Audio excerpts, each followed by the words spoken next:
After the lion attack, the baboons scattered. The deaths made the vigilance of the group become an obsession. Every noise, every wind blowing the grass startled them. Food was getting scarce. The lions still wandered around the edge of the forest. With no other choice, the group decided to leave their old land. The bloody migration began. A new kingdom, the baboon troop, and the bloody migration.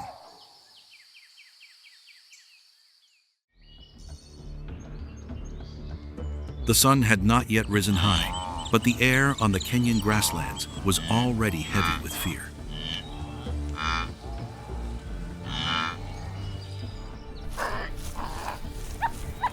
Where the baboons once gathered, now there were only messy footprints imprinted on the dry ground.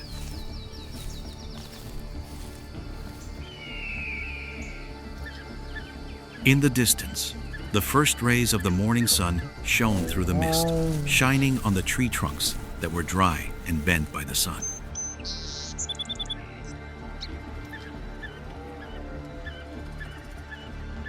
The wind blew through the burnt yellow grasslands, carrying the faint metallic smell of the previous night's hunt.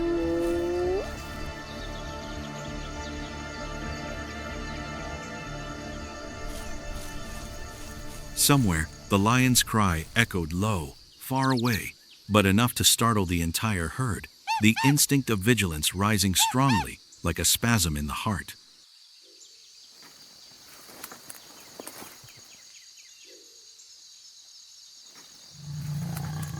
All was silent, a strange silence, as if the entire savanna was holding its breath.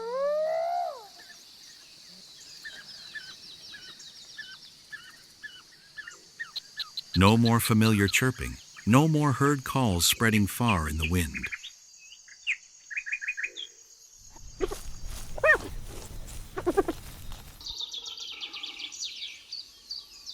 The surviving baboons sat scattered around the bare tree stumps, their eyes empty and alert, their ears always pricked up, their bodies tense with fear.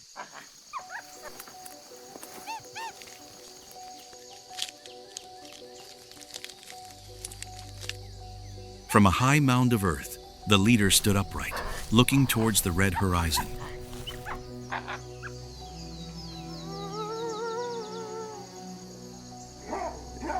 The land that had once nourished them was now only a memory of blood and roars.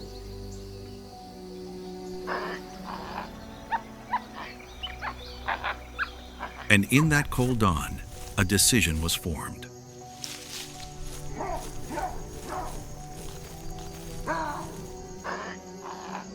It was time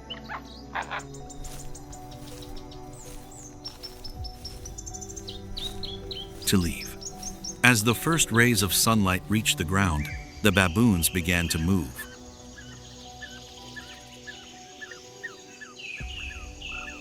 No cheers, no usual commotion.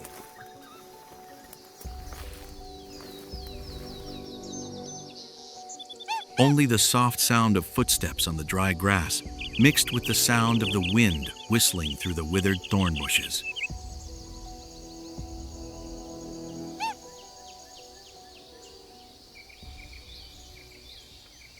They left like ghosts, carrying with them the memories of the night of slaughter.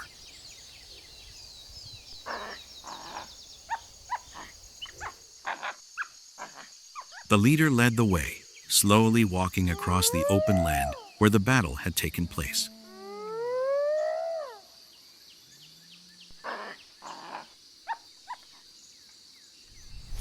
Behind him, the females held their calves tightly to their chests, while the young males walked cautiously on either side, forming a human fence to protect the herd.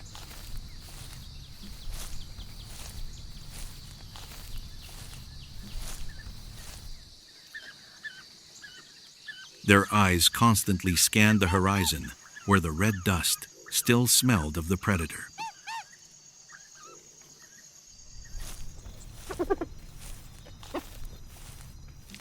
The sun was high.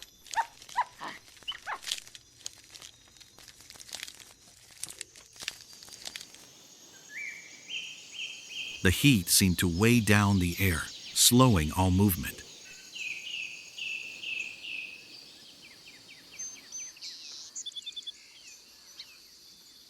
The baboons had left the dry grass, following the steep slopes that led to the dry valley.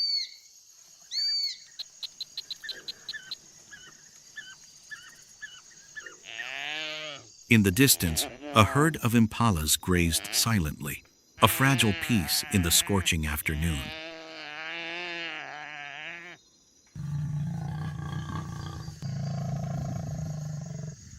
But from the edge of the steppe, shadows were moving.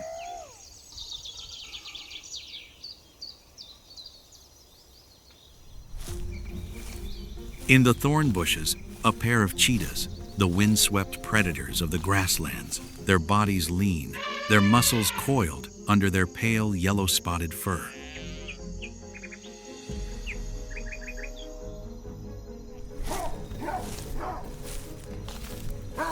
Their eyes focused on the youngest prey in the herd.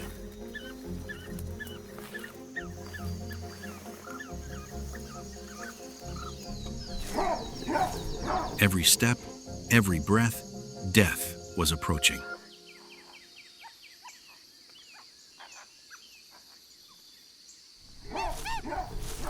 The baboon stopped.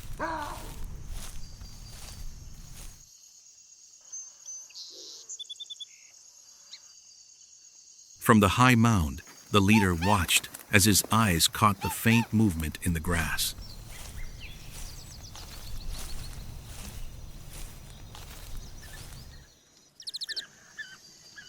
His vigilance instincts kicked in.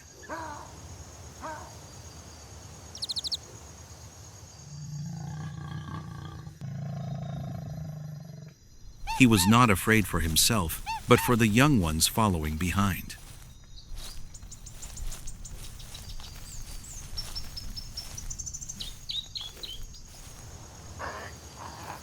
A signal sounded, a deep, decisive howl.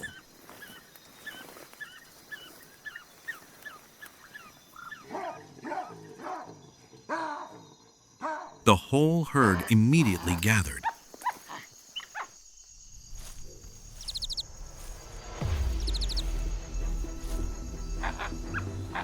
From the opposite direction, a group of baboons charged like a small storm.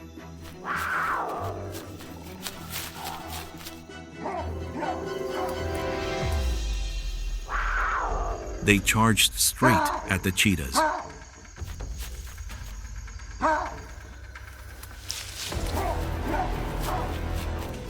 A rare sight on the grasslands.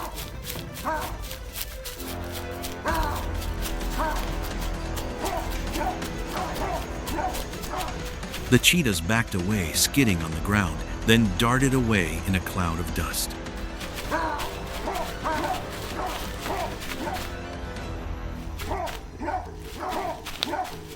All were safe.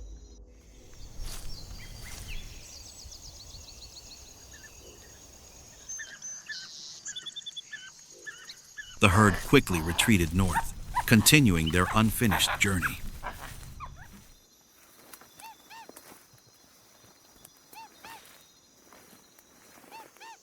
Behind them, the wind whipped up a hazy dust, erasing all traces of the brief encounter, leaving only the heat and the echoes of a burning survival instinct.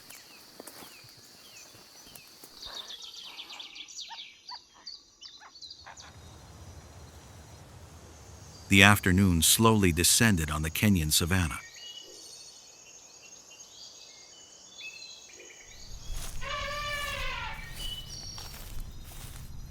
The evening wind blew, light but dry, carrying the smell of dust and burnt grass.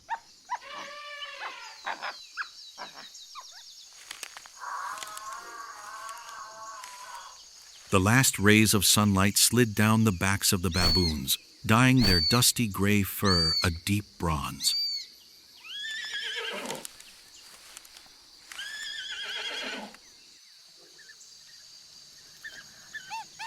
The baboons stopped after the fierce encounter.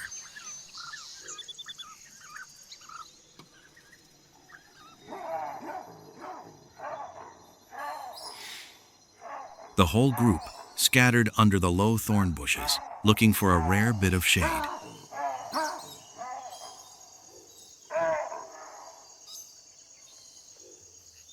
Panting could be heard everywhere, interspersed with the soft squeals of the young monkeys from hunger and thirst.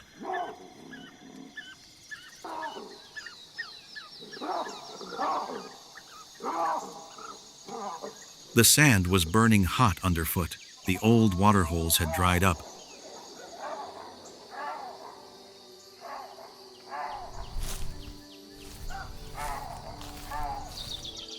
Leaving only cracked mud, a few females licked the damp branches, looking for some moisture from the previous night's dew.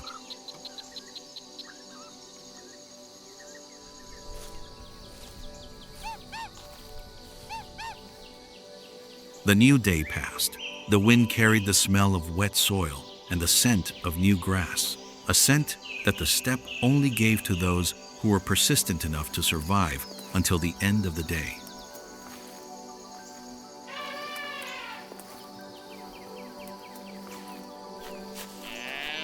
Everything was temporarily peaceful after the long journey.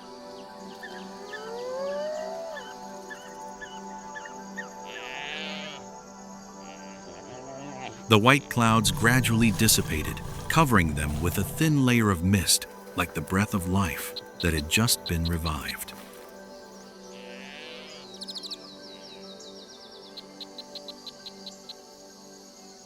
The baboons began a new journey today.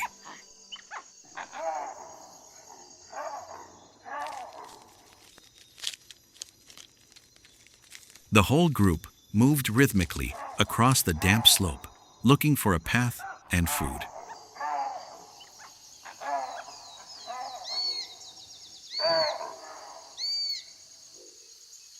After many days of traveling, the baboons finally saw a green land looming beyond the thick trees, the ground covered with damp moss, and the babbling of a small stream.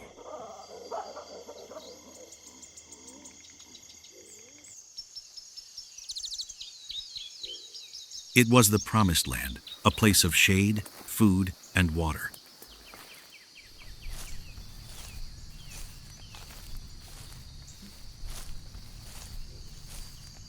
Excited cries rang out. The troop quickened their pace.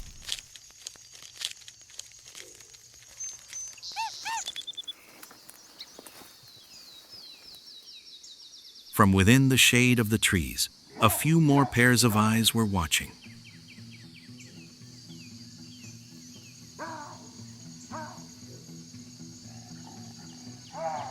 Another group of baboons, larger, darker-haired, and fierce-looking, was blocking the way.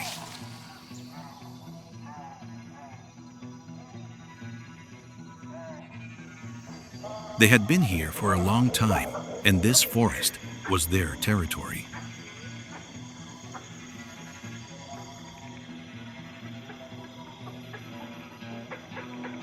In the world of baboons, territory was life.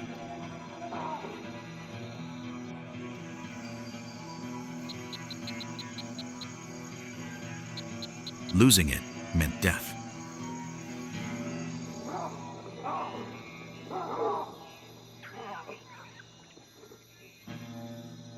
There was no greeting, only hoarse screams rang out from both sides.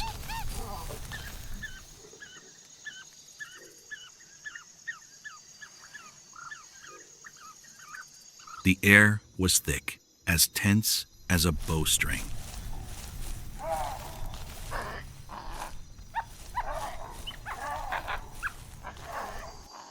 Every screech, every movement could be a signal to start a war.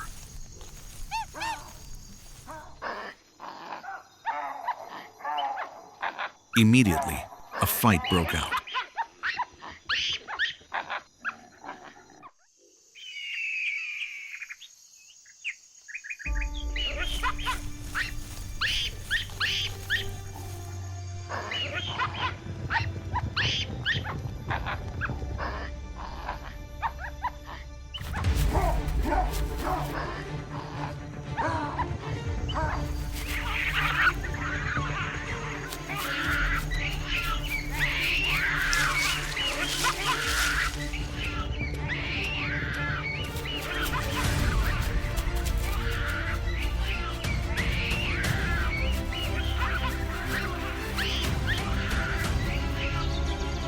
few of the native males retreated to the edge of the forest, their eyes filled with resentment but tiredness.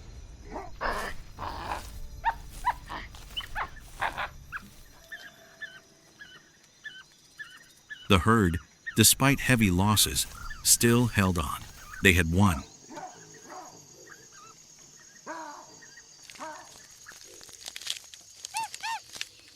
But it was a bloody victory.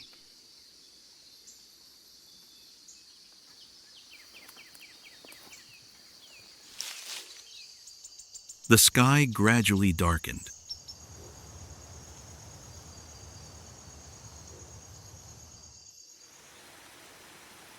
Black clouds rolled in from the horizon, rolling like giant smoke clouds over the forest that had just experienced a bloodstorm.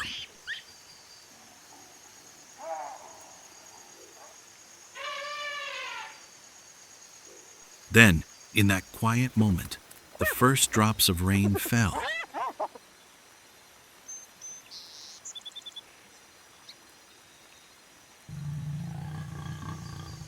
One, two, then hundreds, thousands of tiny drops, but carrying great vitality.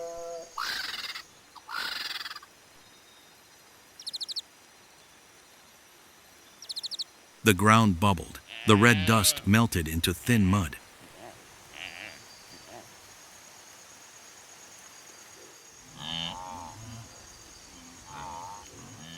The monkeys raised their heads, their eyes shining in amazement.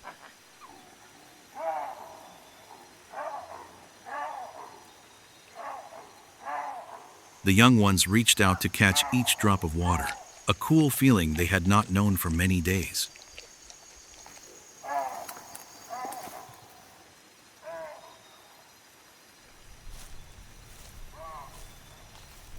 The sound of falling rain mixed with the soft cries of the whole herd, not of fear, but of relief.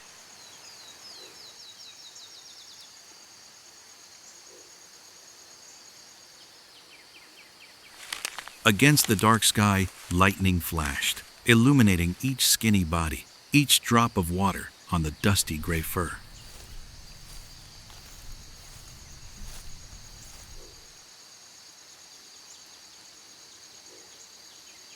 The leader stood still, letting the rain pour down, his eyes squinting as he looked up at the sky, as if thanking nature for the brief moment of grace.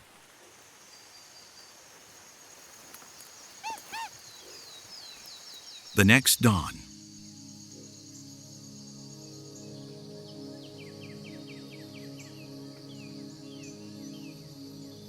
the sky was clear, as if washed, the warm yellow sunlight falling on the wet ground.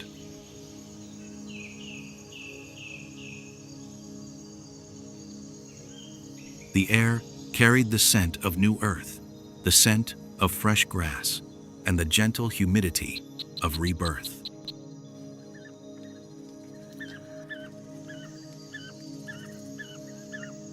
The baboons woke up early.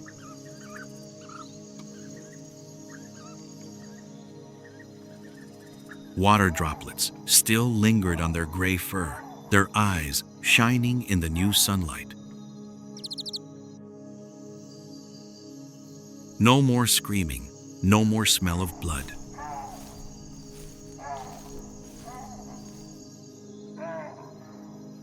Only the sound of running water and soft calls to each other.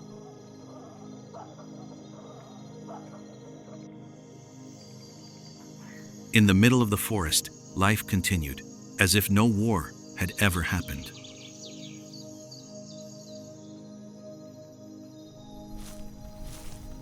In the harsh land of Kenya, the cycle of life began again.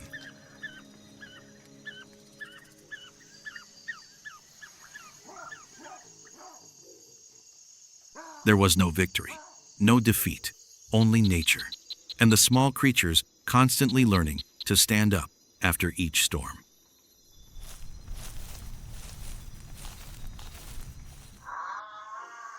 The sunlight filtered through the canopy, scattering streaks of yellow light on the soil still wet from the night's rain.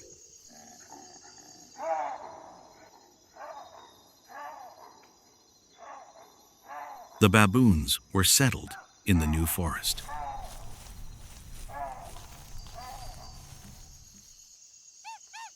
They climbed low trees, drying their still moist fur.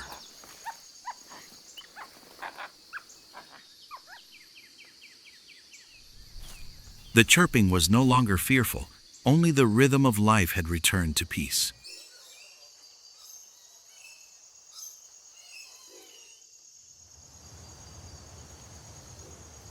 From above, the leader stood still, his eyes fixed on the distant horizon where the sunlight reflected off the misty ground.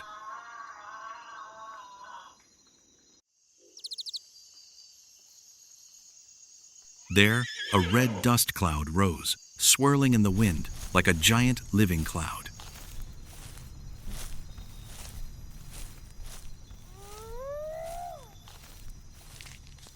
A faint echo echoed the heavy, slow, but intense stomping of feet.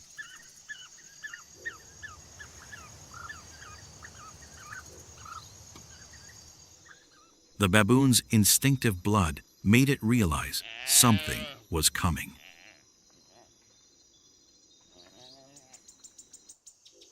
Not a predator.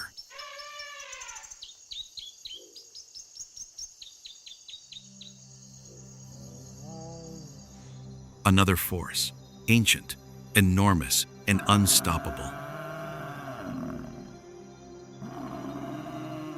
The heavy, deep sound began to spread, merging with the wind.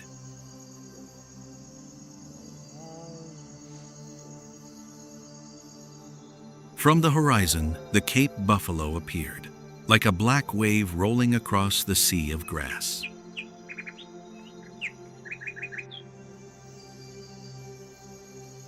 The dust rose, obscuring the Kenyan sky.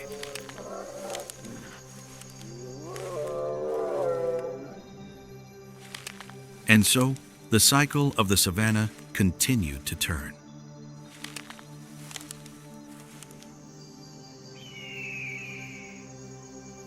When one creature was at peace, another began to enter a new test of survival.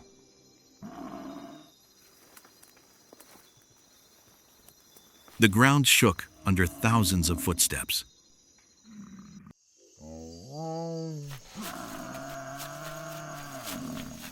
A sea of muscle moved slowly, covered with red dust.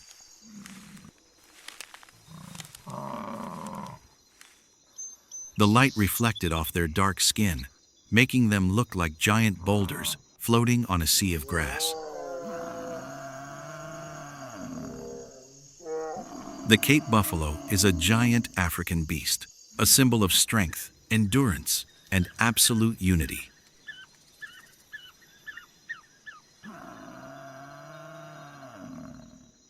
A mature male can weigh nearly a ton, with horns curved like forged steel bars.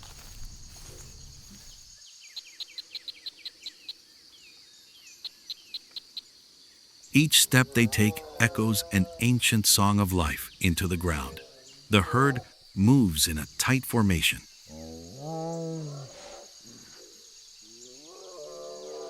The large males form the outer ring, the females and calves in the center.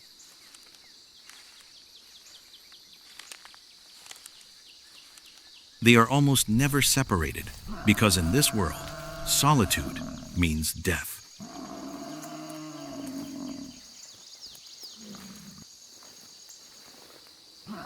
But in this wild world, no journey goes unnoticed.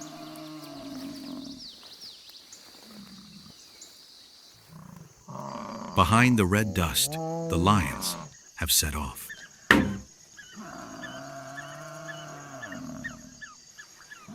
They silently follow the giant migration, where every exhausted buffalo can become a feast for the ruler of the savanna.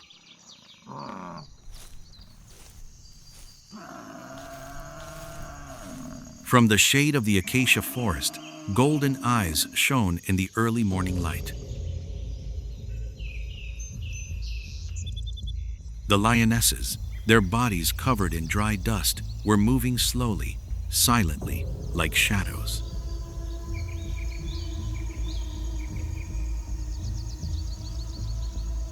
They kept a sufficient distance, avoiding letting the wind carry their scent to the ears of the giants ahead.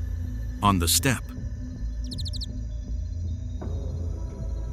stalking was never rushed.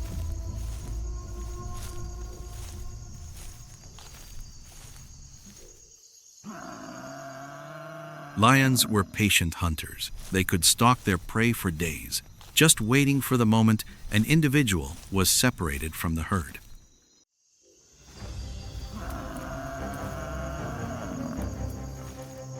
It crouched low, muscles coiled under its dark yellow skin.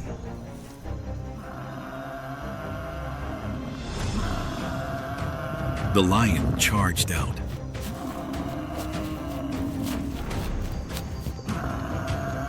The entire steppe exploded.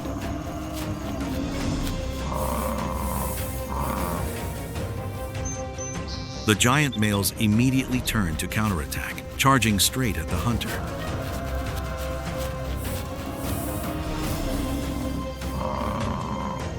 The fight only lasted a few dozen seconds, but it was a decisive moment between instinct and strength.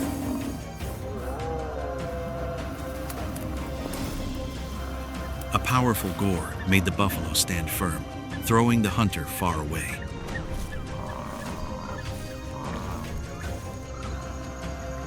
The pride of lions dispersed, each retreating into the grass, their eyes still burning with hunger.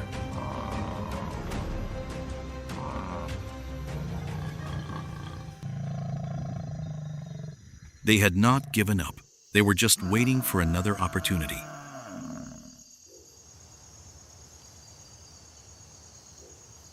The red glow gradually spread across the sea of grass, illuminating the dusty figures slowly leaving after the fight.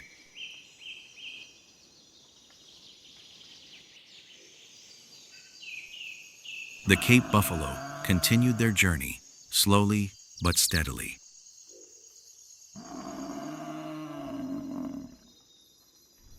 In the distance, in the thickening darkness of dusk, the pride of lions still watched silently, their golden eyes glowing like unburned embers.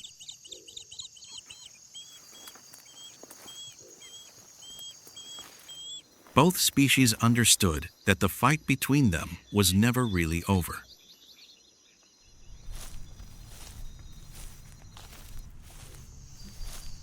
The wind blew, carrying the red dust, the smell of sweat, and the scent of blood fading in the air.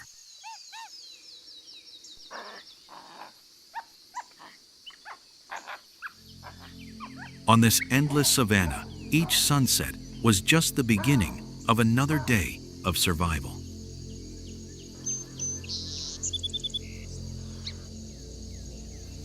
But the Kenyan night never brought only peace.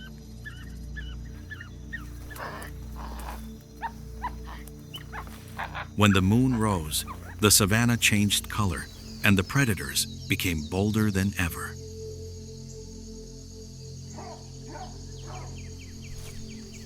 In the next episode, the lions will return, and a fierce hunt will determine who is the true master of this land.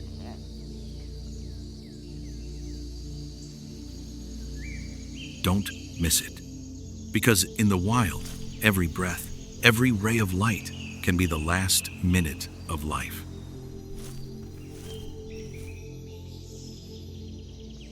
Don't forget to ring the bell and subscribe to not miss the next wildlife survival series.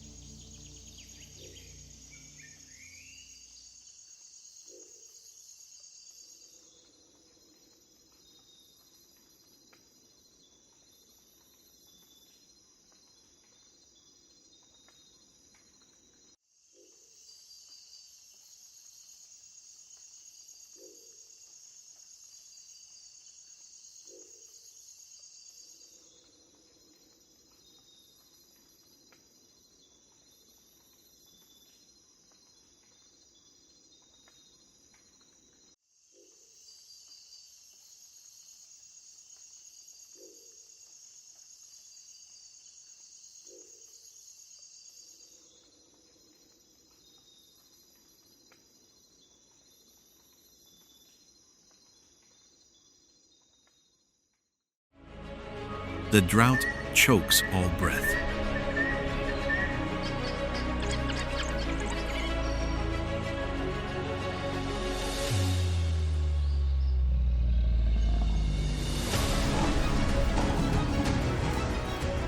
A thirsty pack, a leaderless pack, and a vengeance lurking in the grass.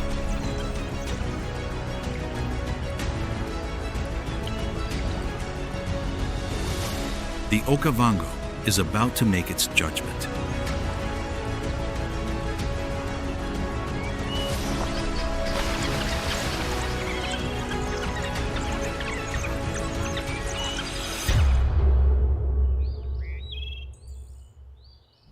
The African wolf pack. Power collapses on the scorched land. The Okavango sun hangs like a red-hot steel, pouring fire on the cracked earth.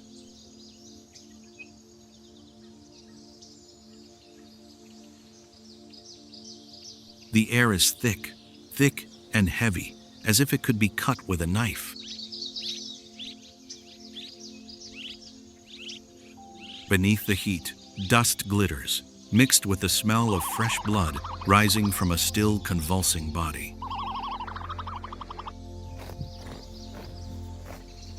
The cheetah stands over the carcass of a young antelope, its chest heaving violently.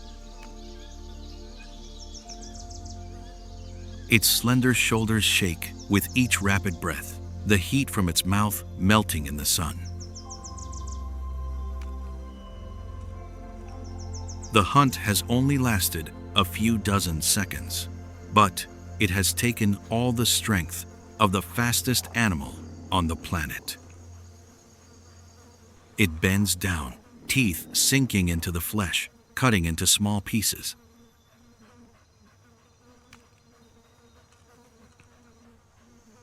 Blood flowed on the dry, brittle grass, so red that it reflected the sunlight like fire.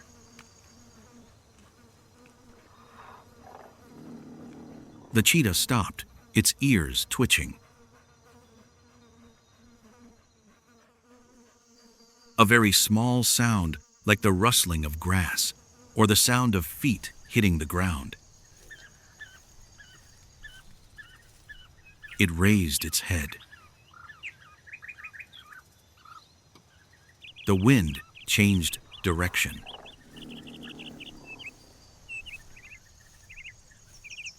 A strange smell came, the smell of dust, sweat, and hungry breath.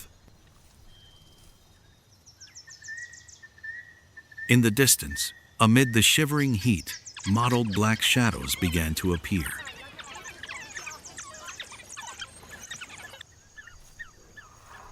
Heads low, ears erect, tails sweeping.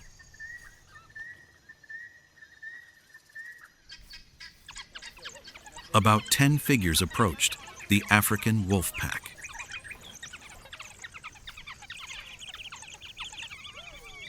They walked in a line, their steps even, no barking, no screaming.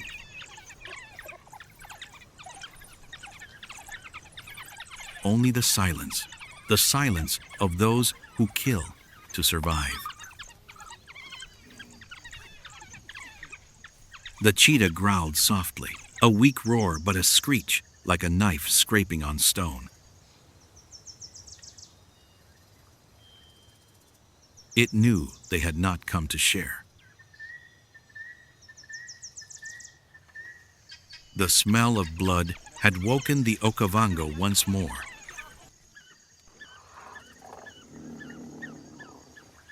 And in the burning heat of noon, a robbery was about to begin.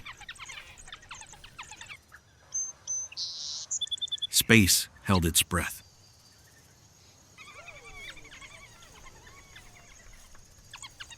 The dry wind swept through, carrying red dust and the pungent smell of fresh meat.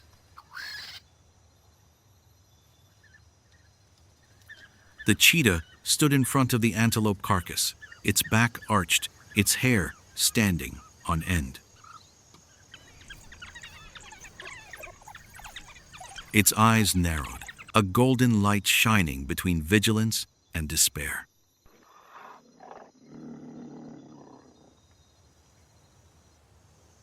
On the opposite side, Cato stepped out first. Dust covered its gray fur. Its body was thin, but its eyes were bright.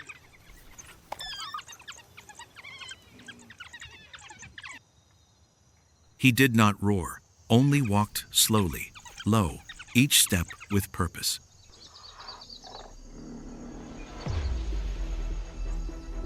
Behind, Naya and the young males spread out on both sides, gradually closing the circle.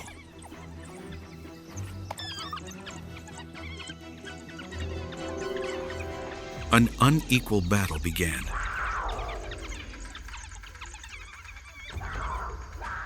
The African wolves did not retreat.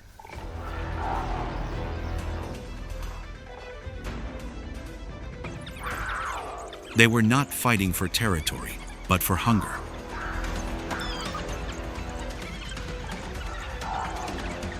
Each hiss, each step forward was a matter of survival.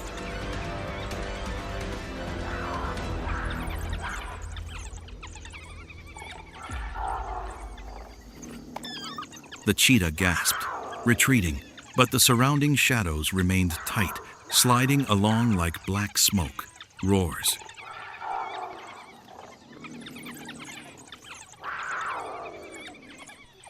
Hiss and gasps mixed into a symphony of chaos and instinct.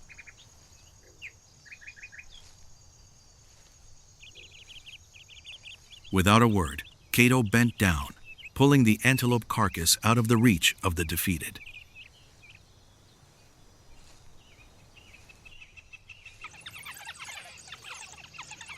The African wolves rushed in, tearing at their prey.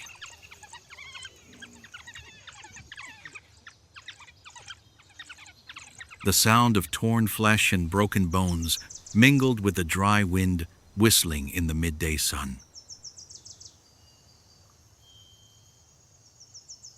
The cheetah lay still, its chest heaving weakly. The cheetah moved away, its chest heaving weakly.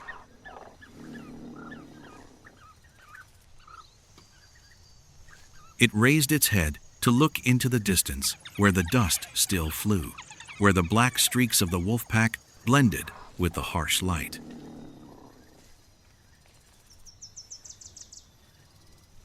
On this step, speed was not enough to survive.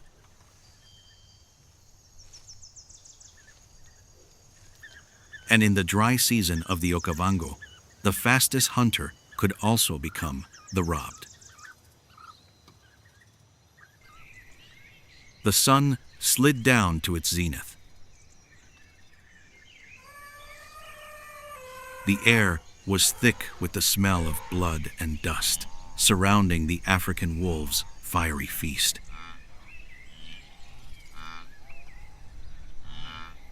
For the first time in days, they had eaten, but at that moment, death began to approach.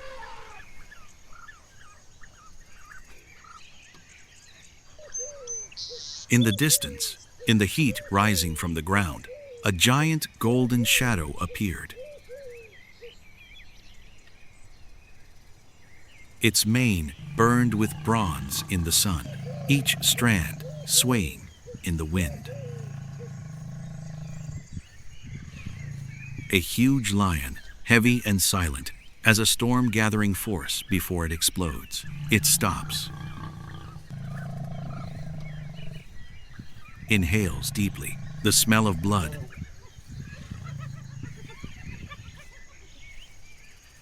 The smell of wild dogs, the smell of chaos.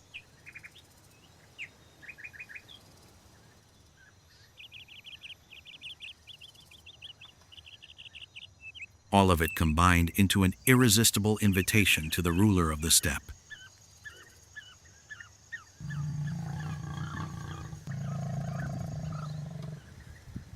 Cato raised his head, blood still clinging to his mouth.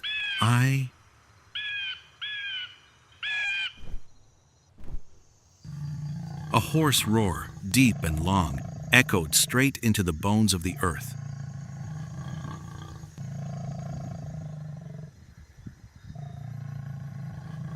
There was no doubt that the king of the Okavango had arrived. The African wolves stopped. Their hissing died down. Their tails drooped low.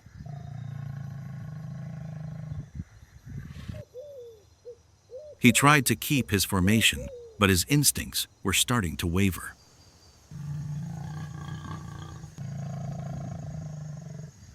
A lion could kill an entire pack in a night, and he knew it.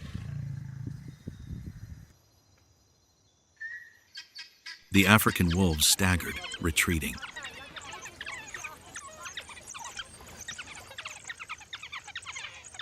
Amidst the chaos, Cato's eyes shone with something both proud and desperate.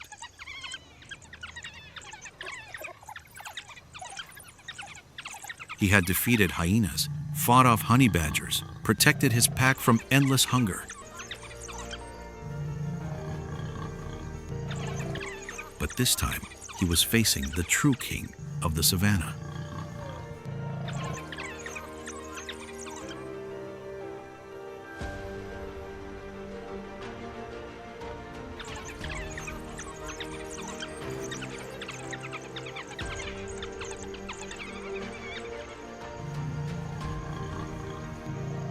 The lion charged.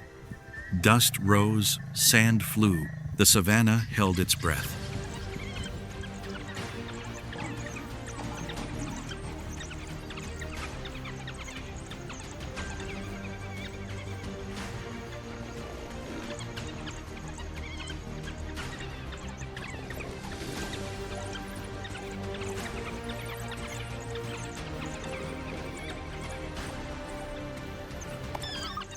The lion bent down, bit Cato's neck, dragging him away like a trophy.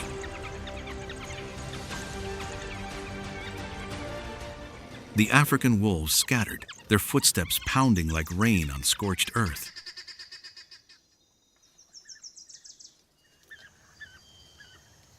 In the distance, the lion's cries still echoed, mixed with the vultures beginning to land. They knew one was dead, and the others were trembling. Rocco, the young male who had once been the most energetic of the pack, now cowered in the grass.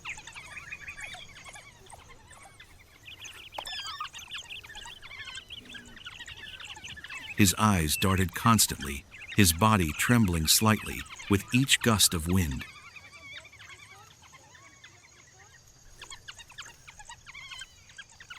The scent of Cato's blood still lingered in the wind, the scent of defeat, of fallen power.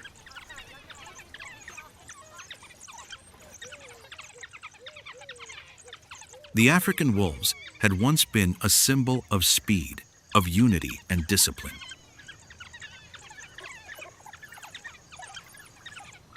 Now, they were left with only confusion, fear, and a weak instinct to hold on to life.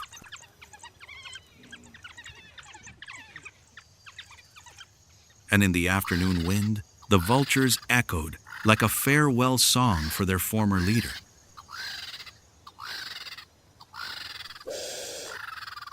And for the first time in years, the African wolves knew they were no longer the rulers.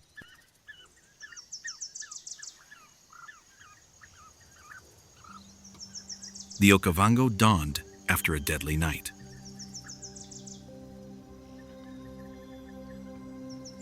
The first light of day did not bring warmth, but a cold white, illuminating the dried blood stains on the ground.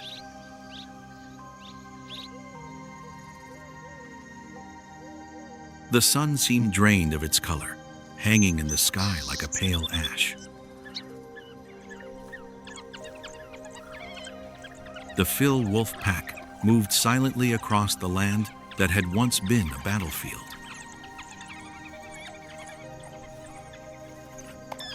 No one made a hiss, no signal, No sound except the crunch of dry footsteps on broken grass.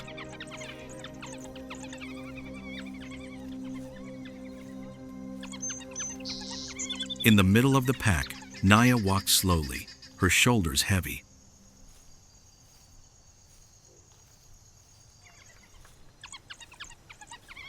Hot gusts of wind blew, carrying the smell of rotting flesh and blood, making the pack shiver.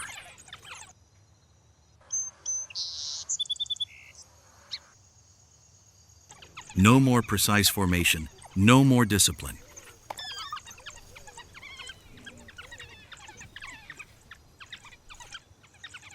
Just a faint path in the red dust, and a man trying to lead the pack through the bloodthirsty drought.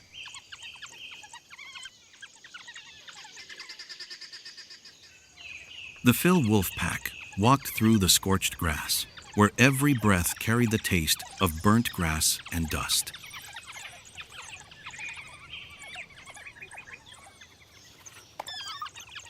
In the distance, Naya saw a thin streak of light reflecting off a small lake, but to them, it was life.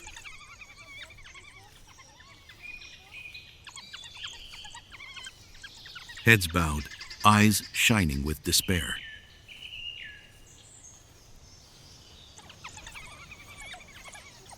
The soft hiss that sounded was not a call, but the instinct of those who smelled hope.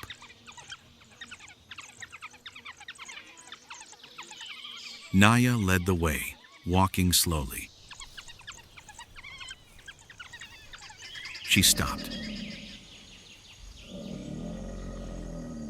Ahead, the water was murky, reflecting the sunlight like a dirty mirror.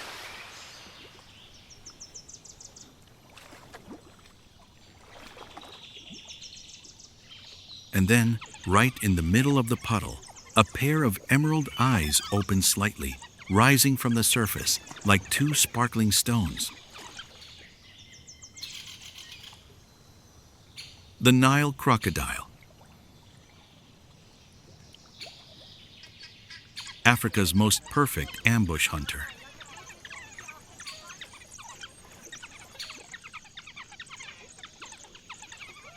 Its body was more than 4 meters long, its scales stacked like iron armor, each plate reflecting a metallic light in the sunlight. Its long mouth, filled with more than 80 conical teeth, protruded from its lower jaw, closing with enough force to crush antelope bones.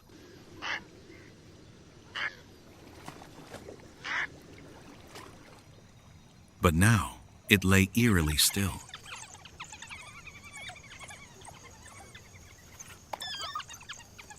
Only the water trembled slightly, and ripples spread from its protruding snout. Naya growled softly, warning the herd to stop. The cubs still took a few more steps, their eyes fixed on the water.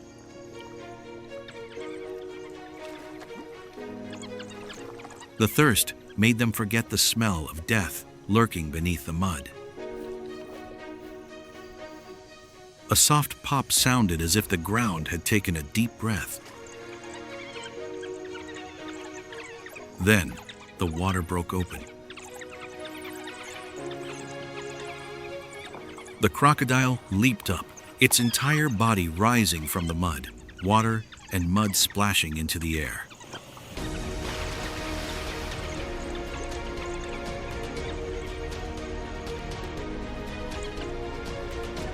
A powerful lunge, but missed, just gliding past the pack of wild dogs, like a warning from the god of death himself.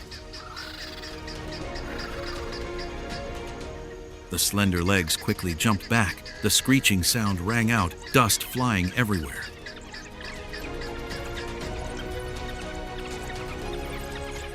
The African wolves scattered, circling the edge of the mud, their hearts pounding.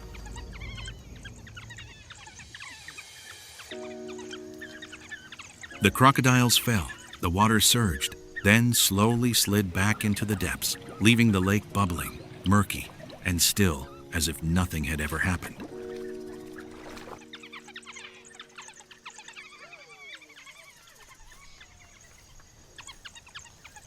Naya watched, her eyes sharpened, reflecting the shadow of the monster hidden in the mud, reminding her that in the Okavango, water was not only life, but also the place where death resided.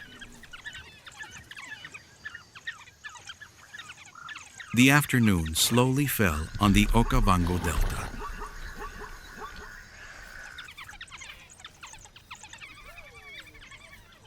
The sun poured down fiery rays, turning the sea of yellow grass into a burning mirror.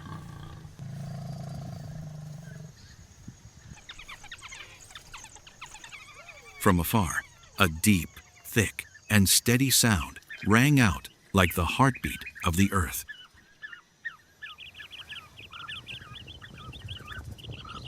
The Cape buffalo appeared.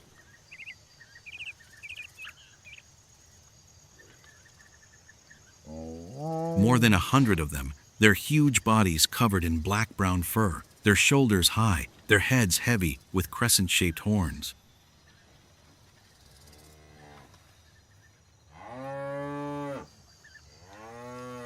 Each step made dust swirl, mixing with the sweltering heat of the late afternoon.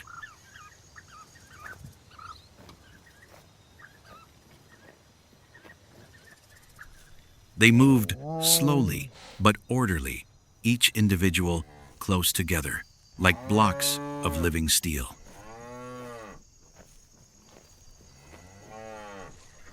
The Cape buffalo is one of the 5 most difficult predators in Africa, along with lions, rhinos, leopards, and elephants.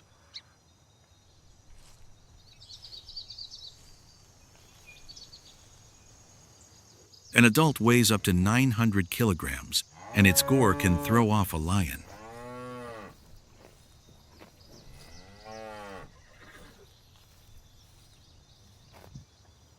Its skin is thick, its neck is large, its muscles are coiled like cables.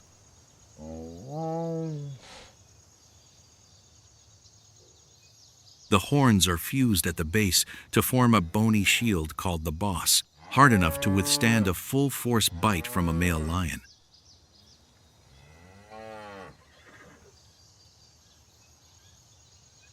But what makes them even more terrifying is their solidarity.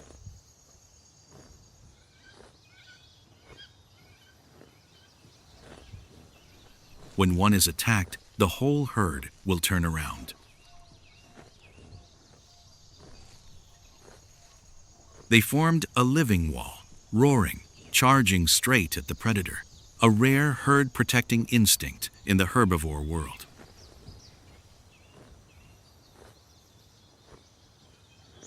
Now, that very wall was tired, cracked by thirst. The herd had traveled dozens of kilometers across the sun-scorched steppe, leaving behind old lands that were now only ashes and bones.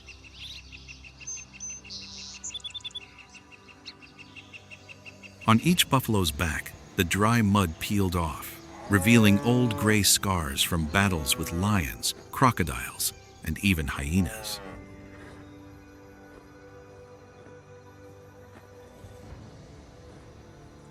A large, thick-horned, yellow-eyed bull stopped.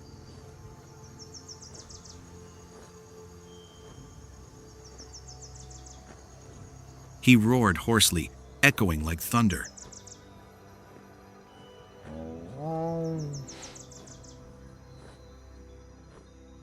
That call was a rallying signal, but also the desperate cry of a leader leading the herd astray.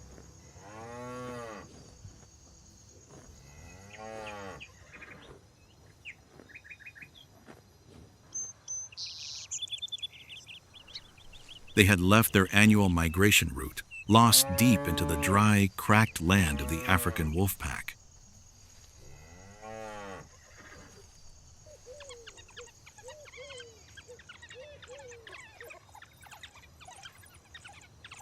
Not a drop of water, not a patch of green grass, only the smell of burning, dust, and the breath of the predator.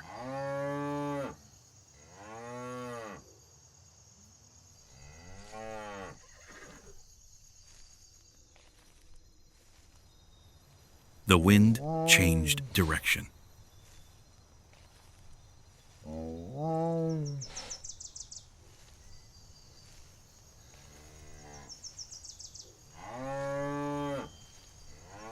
The scent of the buffalo was strong, damp, and heavy like raw mud.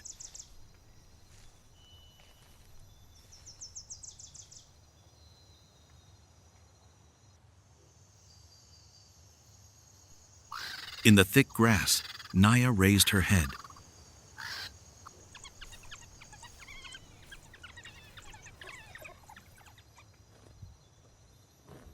Her ears stood up, her eyes narrowed.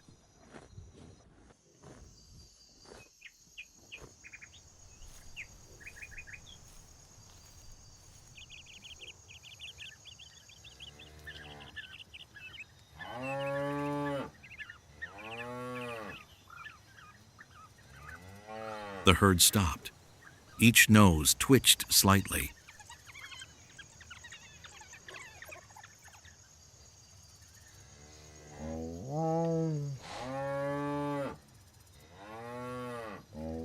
Inhaling deeply. Behind her, Rocco, the young male, panted.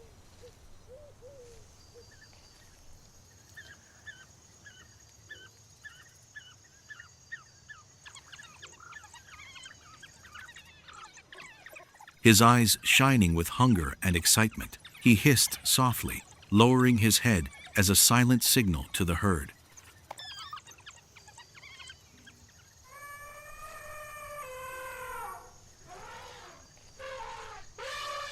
The sound of hooves tearing the ground echoed dryly, mingling with the hissing breaths and the buzzing of flies around their muddy bodies.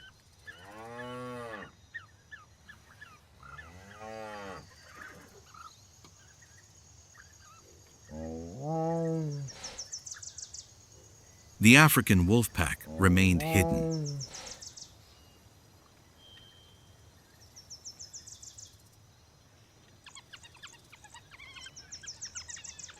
Their golden eyes glittered in the dry grass.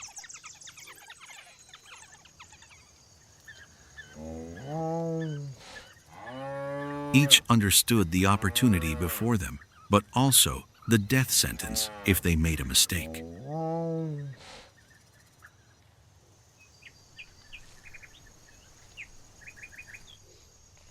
The entire Okavango seemed to hold its breath.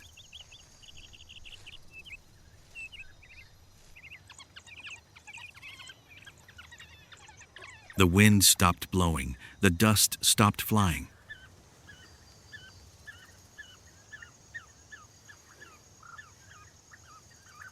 And in the fiery golden picture of the sunset, two worlds of survival.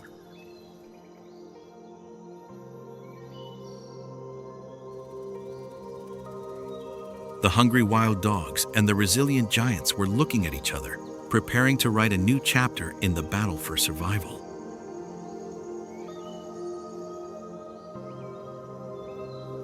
A pack without a leader, a pack thirsty, and a vengeful predator lurking in the grass.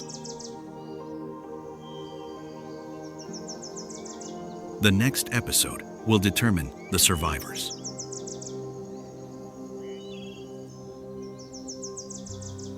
Don't forget to ring the bell and subscribe so you don't miss the next wildlife survival series.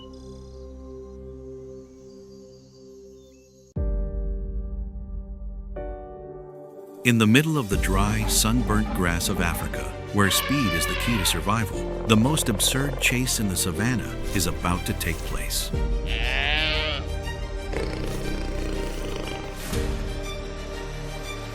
The fastest predator on the planet is aiming for the fastest bird in the world.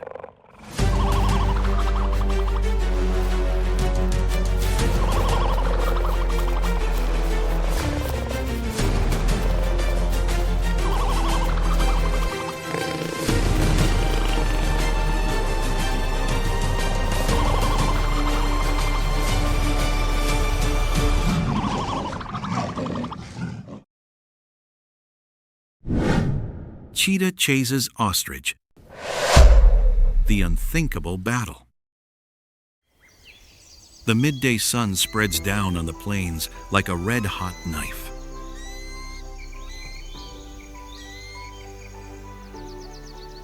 The ground cracks into sharp lines, The dry grass crumbles under each hot wind.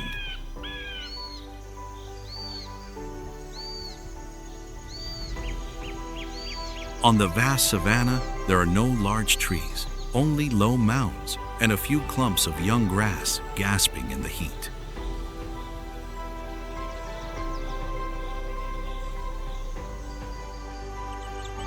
The space is so quiet that you can clearly hear the sound of sand hitting each other. This is the absolute stage of speed.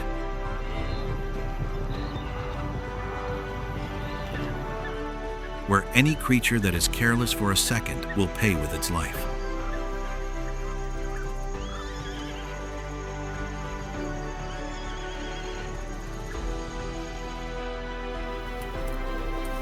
In the middle of the sunburnt yellow grass trembling in the hot wind, a very small movement slightly deforms the savanna surface.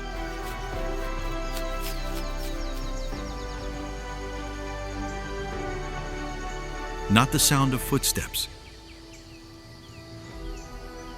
not the sound of a roar.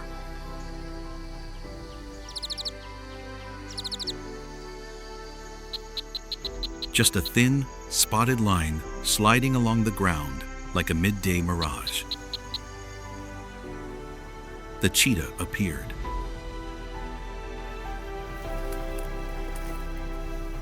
Its body was so graceful that the sunlight passing over its shoulders did not cast a clear shadow.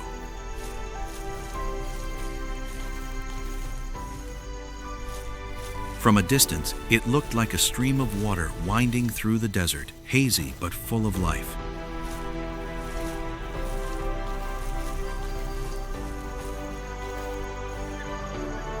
The cheetah was the perfect embodiment of speed.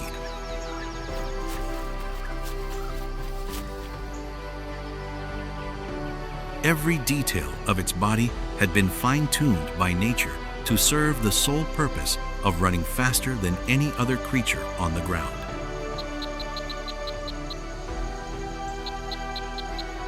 Its body was long and slender, with low shoulders that made its entire body look like a stretched arrow.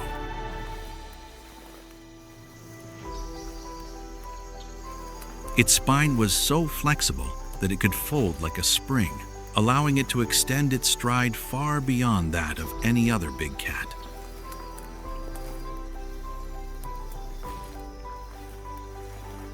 Its head was small and tapered, minimizing wind resistance when it charged.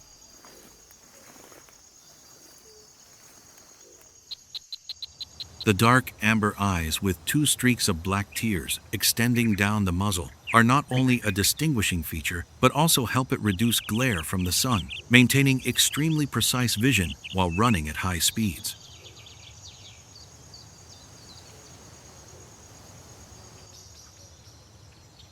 The hind legs are long and powerful. The feet have semi-retractable claws, like the spikes of an athlete, helping it grip the ground better when accelerating.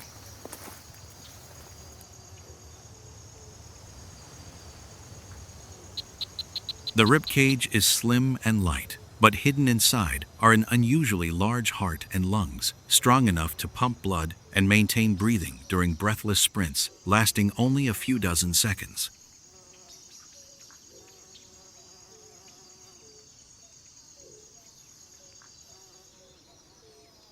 Its tail is long and flexible, always sweeping slightly from side to side, like the rudder of a jet plane, helping to maintain balance during extremely sharp turns.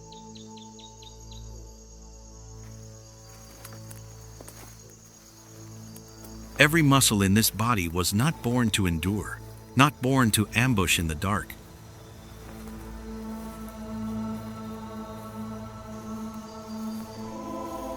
They were born to explode.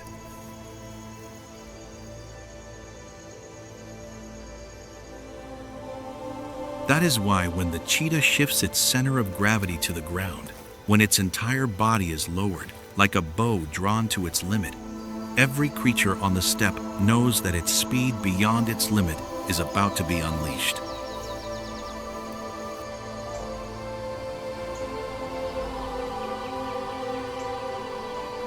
From the far side of the sun-scorched steppe, a giant black shadow slowly appears in the middle of the sea of yellow grass.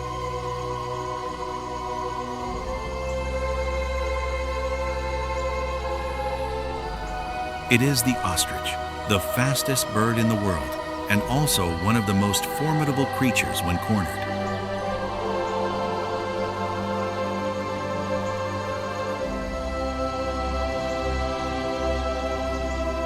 The ostrich strides in the scorching heat, its thick gray-black feathers wrapped around its massive body, nearly 2.5 meters tall.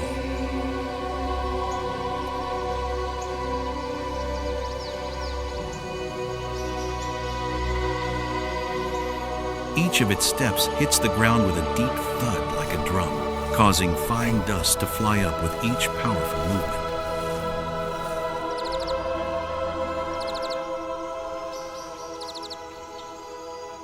Its legs are the most dangerous weapon on the long, solid step, its muscles coiled like steel wires, and each kick can unleash enough force to knock down a full-grown lion.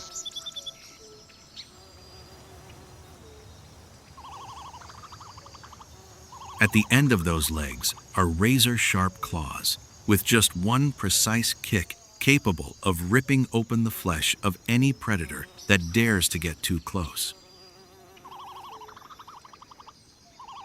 Its neck is long, moving flexibly like a whip, holding a small head, but its eyes are extremely large, almost the size of a deer's, allowing it to observe almost 360 degrees.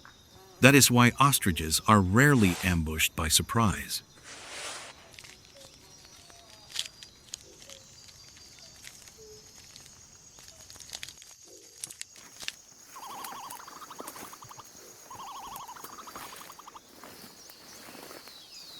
Its slow, even breathing, combined with its light body compared to its size, allows it to run continuously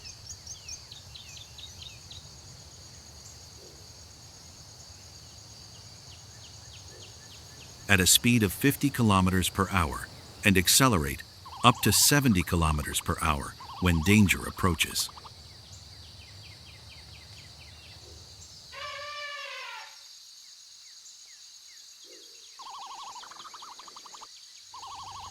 The ostrich bowed its head to nibble on some grass in the hot noon, completely unaware that not far away, behind the trembling yellow grass, another pair of eyes was watching its every move.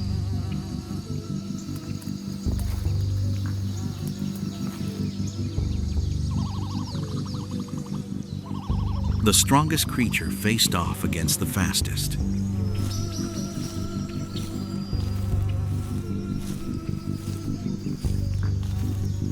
A chase that no one thought could happen, but in this step, the impossible always had a way to become true.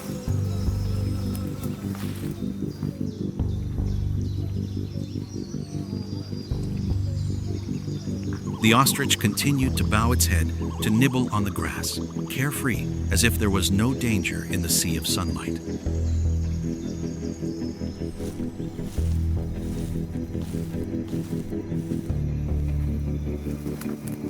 But just a few dozen meters away, the cheetah had changed its posture.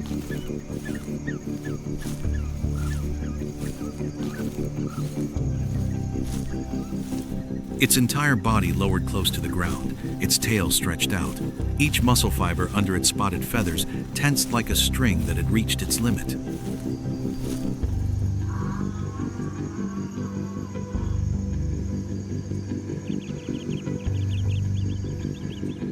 The wind changed direction.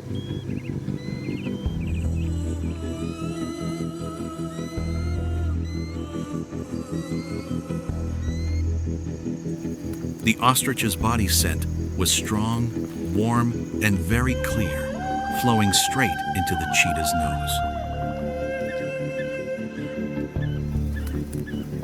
That was the signal.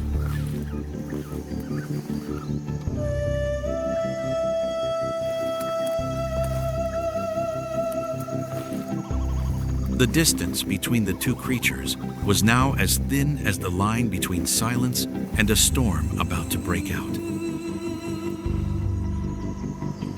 A breath,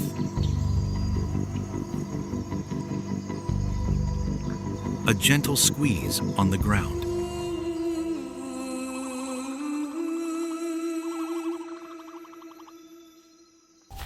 Then boom, the cheetah was gone like a bolt of lightning that shattered the quiet afternoon.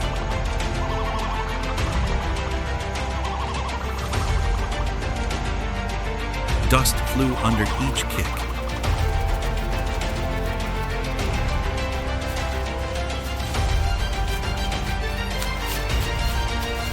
Its body stretched and contracted, flexing like a living spring, propelling it forward at a terrifying speed.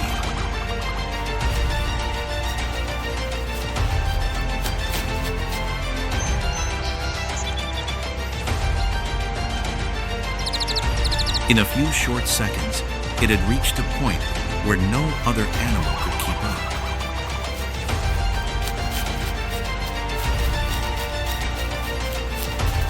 The ostrich jerked its head up.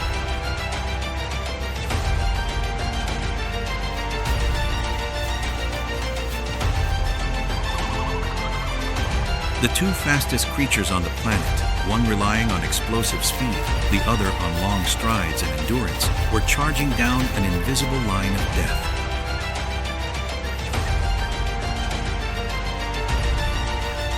The cheetah shot up from the ground, its forelegs gripping the ostrich's shoulders.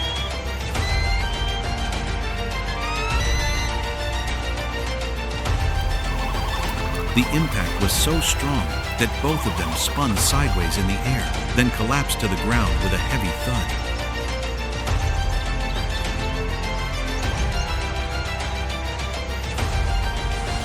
The ostrich thrashed violently, its long legs kicking the air in a final panic.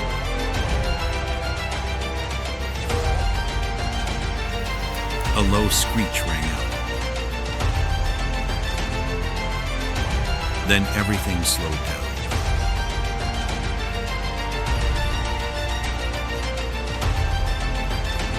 The ostrich trembled, then remained still.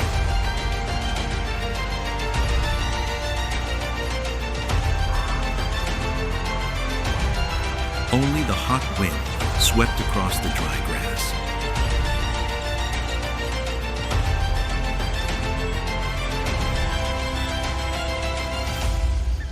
The cheetah stood there, its chest heaving violently, its legs still trembling slightly after a charge that seemed to surpass its physical limits.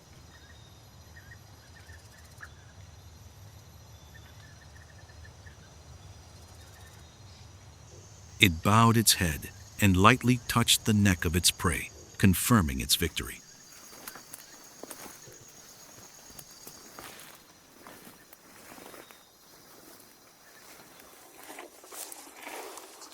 In the middle of the vast savanna, under the blazing sun, the cheetah did what very few predators dare to try, defeating the fastest bird in the world with a perfect pounce.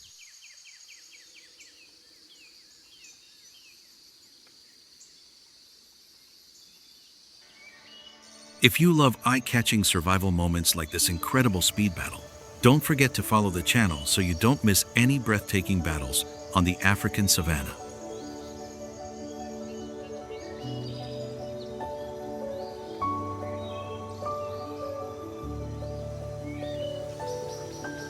After its breathing gradually stabilized, the cheetah stood still on the sunny savanna.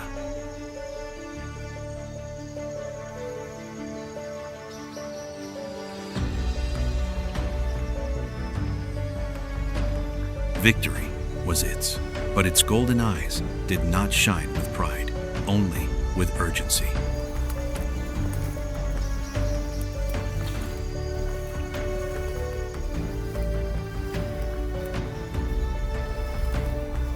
It glanced around, assessing every sound in the wind, then lightly bit the neck of its prey.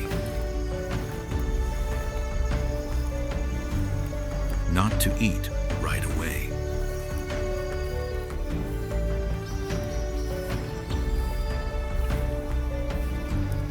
It was preparing for something more important, bringing a meal back to the creatures waiting for it.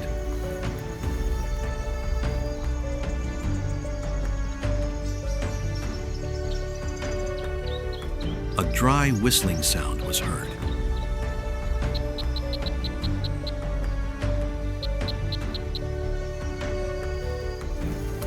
Then, like a golden arrow sliding across the grass, the cheetah dragged its prey towards the low mounds in the distance where it hid its little family.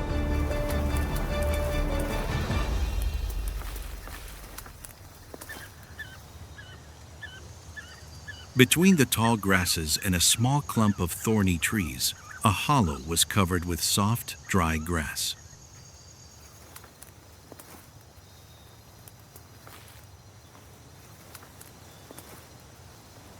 It was not a solid cave, not a solid shelter.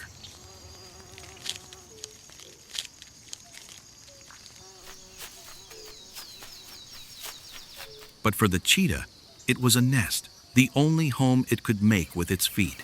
Inside, 4 tiny cubs lay curled into a soft, pale gray mass of fur, their backs covered with a smoky white mane.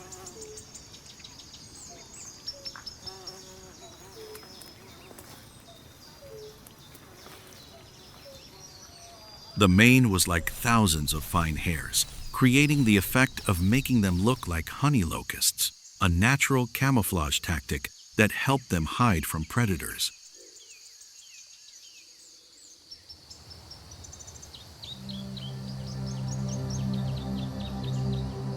A faint cry, like a small hiccup, rang out whenever they felt the change in the wind.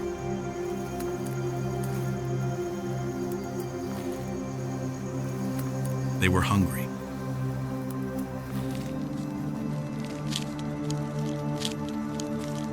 And they were waiting for their mother.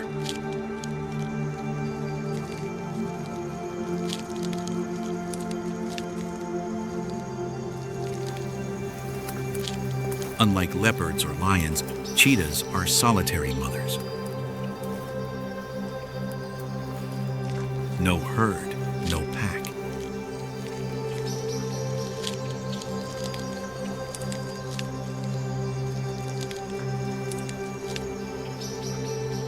No one to share the perilous journey of raising their cubs.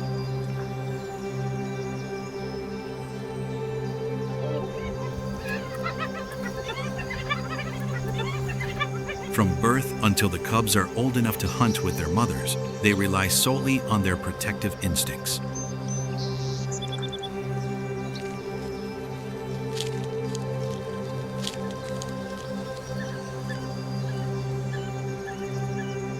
The mother cheetah must perform the impossible task of being the fastest hunter on the planet and the only shield to prevent enemies such as lions, hyenas, eagles, and wild dogs from stealing her cubs.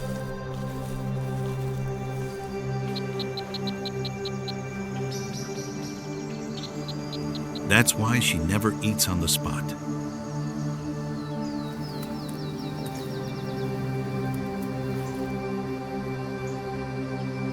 Any moment of stopping is an opportunity for enemies to follow her trail.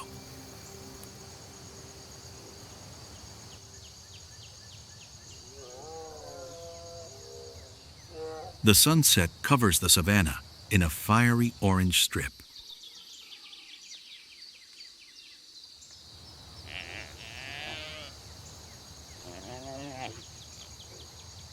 The mother cheetah lies guard in front of the nest, eyes still open, absolutely alert.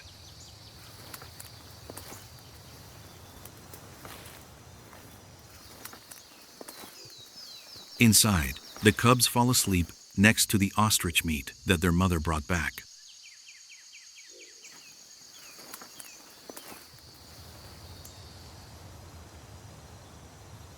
Tomorrow, other dangers await them.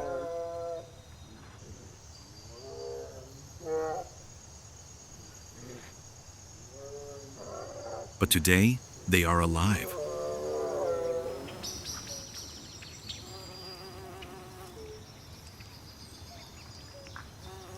Today, the cheetah has won.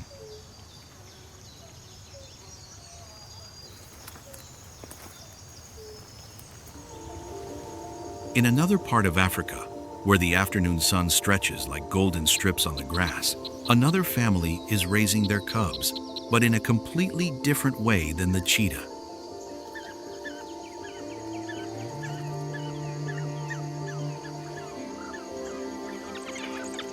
There is no solitude there.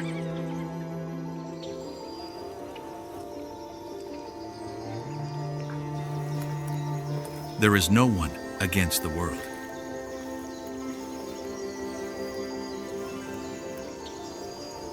Raising cubs is the responsibility of the whole pack.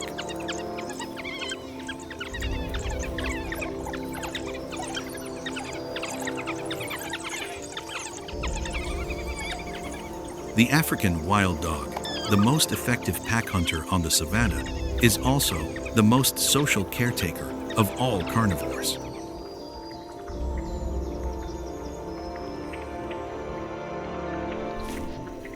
In the middle of the shady bush, a pack of 15 individuals is surrounding a cave.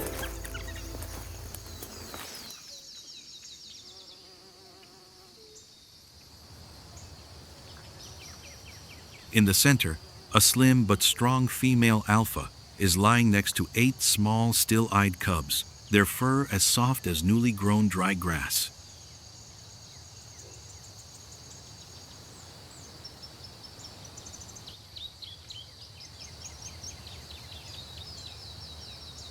But unlike the cheetah, it is not alone.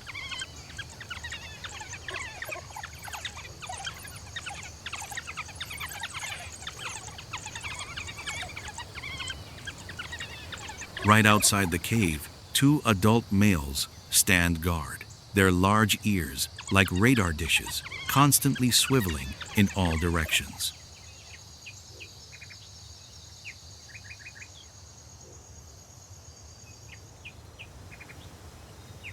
Every rustle of wind makes them lift their feet, move forward, and block the entrance to the cave.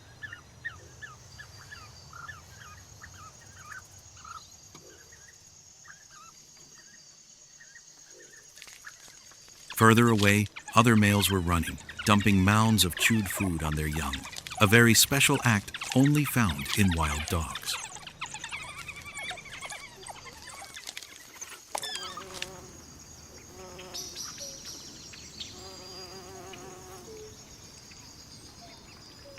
They always bring the best food back to the alpha's young, even if it is not their own.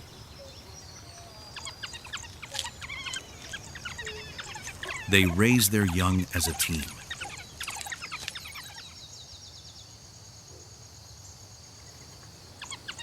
They protect them as a team.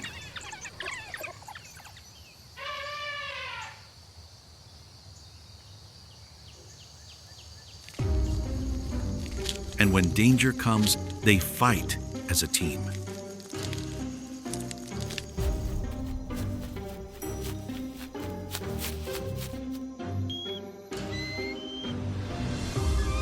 As the sun slanted west, the silhouette of a lone hyena appeared behind the thorn bush.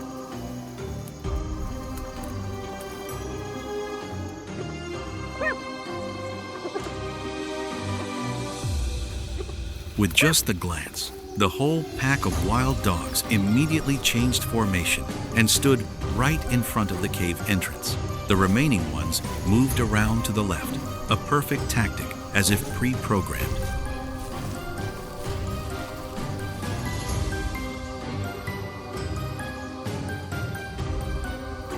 The hyena understood that it had just made a big mistake.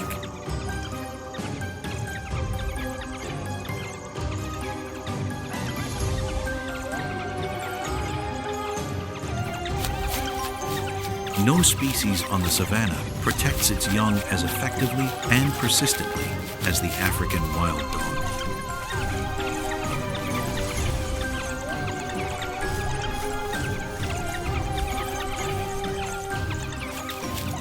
They chase, harass, and cut off until the stranger runs away.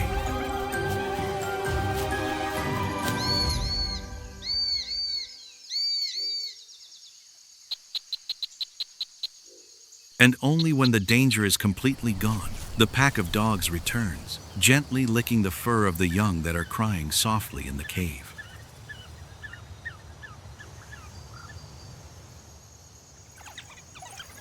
No one is left behind.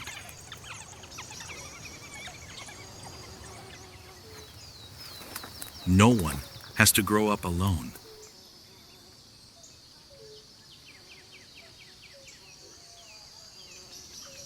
And no one has to raise their children in silence like the cheetahs out there.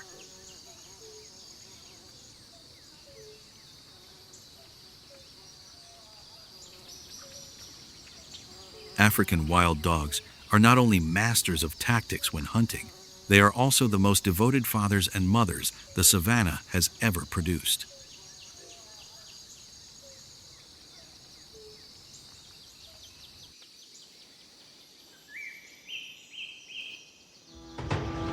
As the sunset covers the savanna in a red-orange strip, the mother cheetah lies in front of her nest, eyes still open, watching over her 4 cubs who are falling asleep after a meal that she exchanged for speed and life.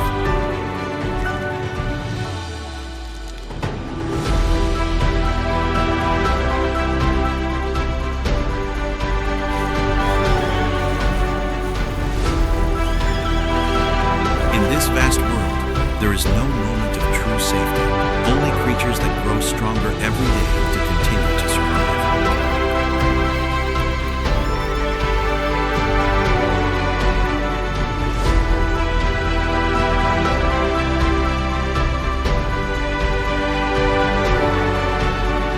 From cheetahs, ostriches, to predators lurking somewhere out there,